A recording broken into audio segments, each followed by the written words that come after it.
BBC Tamil News. பிபிசியின் தலைப்புச் செய்திகள். ஜனாதிபதி தேர்தலுக்கு இடைக்கால உத்தரவிடக் கோரும் மனுவுக்கு எதிராக இடையீட்டு மனுக்கள் பல தாக்கல் செய்யப்பட்டுள்ளன. ஜனாதிபதி வேட்பாளர் அறிவிப்பு தொடர்பில் அவசரப்பட வேண்டியதில்லை, முன்னாள் ஜனாதிபதி மஹிந்த ராஜபக்ஷ. ஜனாதிபதியின் பதவிக்காலம் தொடர்பில் அமைச்சரவை கூட்டத்தின் போது ஜனாதிபதி யோசனை ஒன்றை முன்வைத்துள்ளார். உரிய திகதியில் தேர்தலை நடத்த வேண்டும் என ராமானிய நிகாயவின் மகாநாயக்க வணக்கத்துக்குரிய மகுலவே விமலநாயக்க தேரரிடம் ஜனாதிபதி தெரிவித்துள்ளார். தலைமன்னாரிலிருந்து ஒரே குடும்பத்தைச் சேர்ந்த 3 பேர் ஏதிலிகளாக தஞ்சமடைந்துள்ளனர். வெற்றி பெற முடியாது என்பதால் ஜனாதிபதி தேர்தலை பிற்போடுவதற்கு முயற்சிக்கின்றார், ரஞ்சித் மத்துப பண்டார தெரிவிப்பு. வணக்கம், நீங்கள் இணைந்திருப்பது டிபிசியின் காலை தமிழ் செய்திகளோடு. இனி விரிவான செய்திகளை பார்ப்போம். தற்போது திட்டமிட்டபடி ஜனாதிபதி தேர்தலை நடத்துவதற்கு இடைக்கால உத்தரவிடக் கோரி தாக்கல் செய்யப்பட்ட மனுவை விசாரிக்காமல் தள்ளுபடி செய்யுமாறு உயர் நீதிமன்றத்தில் பல இடைக்கால மனுக்கள் தாக்கல் செய்யப்பட்டுள்ளன. ஐக்கிய மக்கள் சக்தியின் பொதுச் செயலாளர் ரஞ்சித் மத்துப பண்டார, தேசிய மக்கள் சக்தியின் பாராளுமன்ற உறுப்பினர்களான விஜித் ஹேரத், டாக்டர் ஹரிணி அமரசூரிய மற்றும் சோசலிச இளைஞர் சங்கத்தின் எரங்க குணசேகர ஆகியோர் மனுக்களை முன்வைத்திருந்தனர். இதற்கு மேலதிகமாக பல்கலைக்கழகங்களுக்கு இடையிலான மாணவர் பேரவையின் முன்னாள் அழைப்பாளர் வசந்த முதலிகே உள்ளிட்ட குழுவினரும் இந்த இடைக்கால மனுவை சமர்ப்பித்துள்ளனர். இடையீட்டு மனுதாரர்கள் அரசியலமைப்பின் 19வது திருத்தத்தின் 3வது அத்தியாயத்தின் ஊடாக அரசியலமைப்பின் 30.2 சரத்து திருத்தப்பட்டுள்ளதாகவும் அதன் பிரகாரம் ஜனாதிபதியின் பதவிக்காலம் 6 வருடங்களில் இருந்து 5 வருடங்களாக குறைக்கப்பட்டுள்ளதாகவும் கூறுகின்றனர். இதன்படி அரசியலமைப்பு பிரகாரம் தற்போதைய ஜனாதிபதியின் பதவிக்காலம் இந்த வருடத்துடன் முடிவடைவதால் இந்த வருடத்தில் ஜனாதிபதி தேர்தலை நடத்துவது அவசியமாகும்.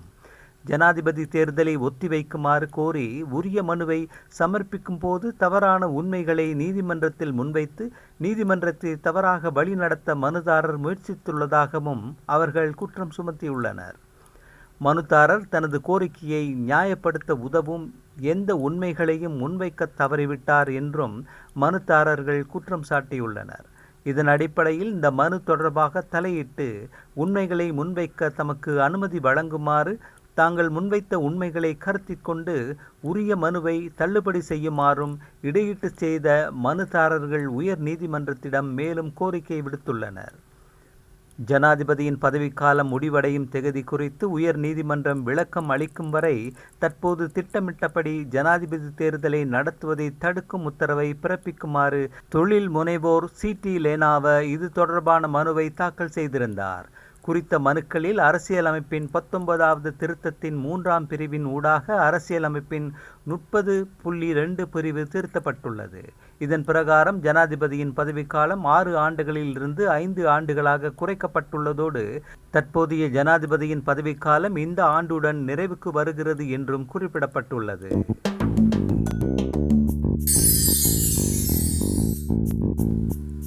ஜனாதிபதி வேட்பாளர் அறிவிப்பு தொடர்பில் அவசரப்பட வேண்டியதில்லை என்று பொதுஜன பெரமுனவின் தலைவரும் முன்னாள் ஜனாதிபதியுமான மஹிந்த ராஜபக்ஷ தெரிவித்துள்ளார். கொழும்பில் ஊடகவியலாளர் மத்தியில் கருத்து வெளியிடும் போதே அவர் இவ்வாறு தெரிவித்ததோடு, நாங்கள் ஜனாதிபதி தேர்தலில் வேட்பாளரை களமிறக்குவோம், அதற்கு தற்போது அவசரப்பட வேண்டியதில்லை, நாம் கட்சியில் உரையாடி அதற்கான தீர்மானத்தினை எடுப்போம் என்றும் குறிப்பிட்டார். மேலும் ஜனாதிபதி தேர்தலில் வேட்பாளரை களமிறக்குவதற்கான தீர்மானத்தினை பொருத்தமான காலத்தில் நாம் அறிவிப்போம், அவசரப்பட வேண்டாம் என்றும் மஹிந்த ராஜபக்ஷ தெரிவித்துள்ளார்.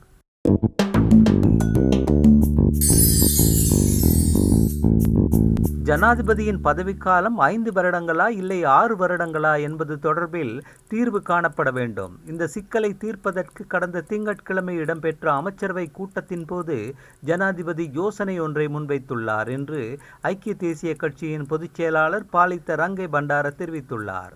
மதவாச்சியில் ஊடகங்களுக்கு கருத்து வெளியிடும் போதே அவர் இவ்வாறு தெரிவித்ததோடு, ஜனாதிபதியாக மைத்திரிபால சிறிசேன பதவி வகித்த காலத்தில் ஜனாதிபதியின் பதவிக்காலம் சம்பந்தமாக அரசியலமைப்பில் திருத்தங்களை மேற்கொள்ளும் போது ஒரு இடத்தில் 5 என்றும் பிறிதொரு இடத்தில் 6 என்றும் குறிப்பிட்டுள்ளது என்றும் சுட்டிக்காட்டினார்.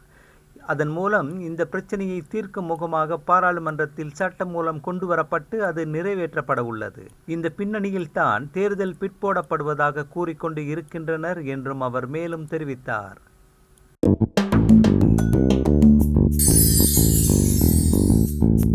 உரிய திகதியில் தேர்தலை நடத்த வேண்டும் எனவும் அதற்காக தேர்தல்கள் ஆணையாளருடன் இடம்பெற்ற கலந்துரையாடலில் விடயங்களை விளக்கியதாகவும் இலங்கை ராமானிய நிகாயவின் மகாநாயக்க வணக்கத்துக்குரிய மகுலேவே விமலநாயக்க தேரரிடம் ஜனாதிபதி ரணில் விக்ரமசிங்க தெரிவித்தார்.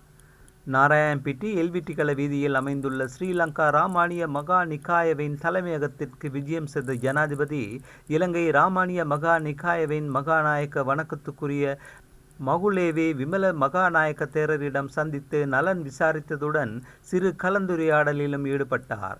கடன் மறுசீரமைப்பு செயல்முறை தொடர்பாக நாங்கள் இப்போது தனியார் கடன் வழங்குநர்கள் மற்றும் வர்த்தக கடன் வழங்குநர்களுடன் கலந்துரையாடலை முடித்துள்ளோம்.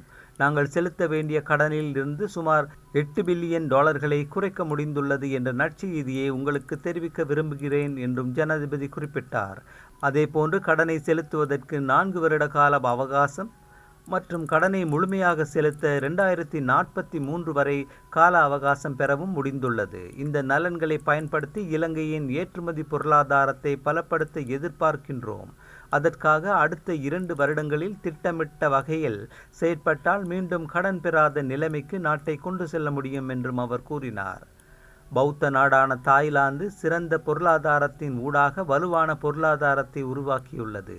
1950இல் தாய்லாந்து இலங்கையை விட 2 மடங்கு கடனில் இருந்தது.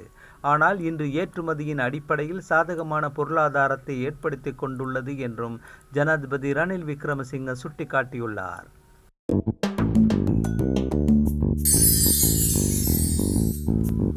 ரணில் விக்ரமசிங்க தேர்தலில் வெற்றி பெற்ற ஜனாதிபதியான ஒருவர் அல்ல.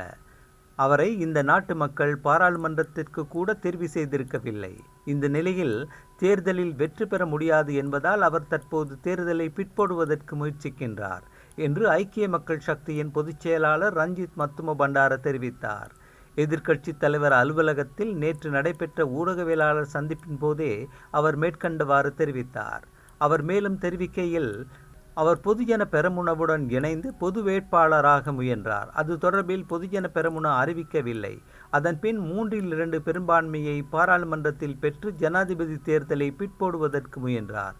அதற்காகவே நாடு வங்குரோத்து நிலையிலிருந்து மீண்டுவிட்டதாக பாராளுமன்றத்துக்கு வருகை தந்து கருத்துக்களை வெளியிட்டார். தற்போது ஜனாதிபதி தேர்தலை தள்ளி வைப்பதற்காக ஒவ்வொரு குழுக்கள் ஊடாக நீதிமன்றம் சென்று செயற்பட ஆரம்பித்துள்ளார் என்றார்.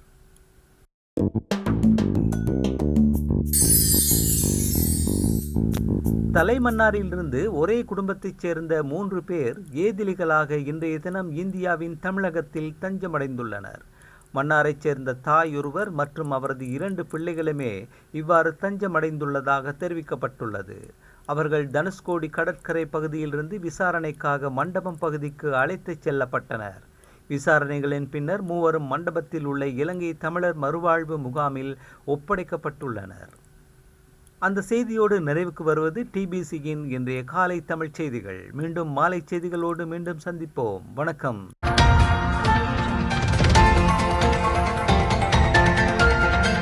TBC Tamil News.